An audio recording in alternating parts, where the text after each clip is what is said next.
Rayachoti municipality పరిధిలోని రాయుడు కాలనీలో గడప గడపకు కాంగ్రెస్ పార్టీ ఎమ్మెల్యే అభ్యర్థి షేక్. కాంగ్రెస్ పార్టీ ఈ దేశానికి, రాష్ట్రానికి గతంలో అందించిన అభివృద్ధి, సంక్షేమం గురించి వివరిస్తూ, అలాగే కాంగ్రెస్ ప్రభుత్వం అధికారంలోకి వచ్చిన వెంటనే చేసే అభివృద్ధి, సంక్షేమం గురించి వివరిస్తూ బుధవారం ఎంతో ఉత్సాహంగా ప్రచారం నిర్వహించారు. హస్తం గుర్తుకే ఓటు వేసి గెలిపించాలని ఆయన కోరారు. ఈ కార్యక్రమంలో పలువురు కాంగ్రెస్ పార్టీ శ్రేణులు, కార్యకర్తలు తదితరులు పాల్గొన్నారు. యువ వికాస్ ద్వారా ఖాళీగా ఉన్న ఉద్యోగాల్లో 2,25,000 ఉద్యోగాలు భర్తీ చేస్తాం. ఉపాధి హామీ పథకం రోజు కూలీకి 400 రూపాయలు కనీస వేతనం, వృద్ధులకు వితంతులకు 4,000 పెన్షన్, వికలాంగులకు నెలకు 6,000 పెన్షన్.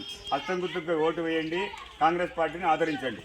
ఈరోజు రాయుడి కాలనీలో ఇంటి నుంచి ప్రచారంలో భాగంగా కాంగ్రెస్ పార్టీ ఇచ్చిన 9 గ్యారెంటీలు ప్రచారం చేసుకుంటూ ప్రతి ఇంటికి, ప్రతి గడపకు పోతుంటే వాళ్ళ స్పందన చూసి ఈరోజు నాకు ఎంతో సంతోషం కలిగింది.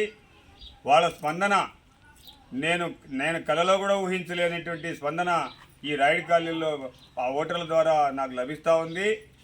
అలాగే ఈ సంక్షేమ పథకాలు 9 గ్యారెంటీలు ప్రవేశపెట్టిన సంక్షేమ పథకాలే కాంగ్రెస్ పార్టీని గెలిపిస్తాయి. కాంగ్రెస్ పార్టీ అఖండ మెజార్టీతో కాంగ్రెస్ పార్టీ ఎమ్మెల్యేగా నేను గెలవబోతున్నాను. రాష్ట్రమంతా కాంగ్రెస్ పార్టీ సంపూర్ణంగా కాంగ్రెస్ పార్టీ గెలవబోతుందని చెప్పేసిందే ఈ 9 గ్యారెంటీలే ఈ శ్రీరామ రక్ష అని చెప్పేసిందే నేను తెలియపరుచుకుంటున్నాను.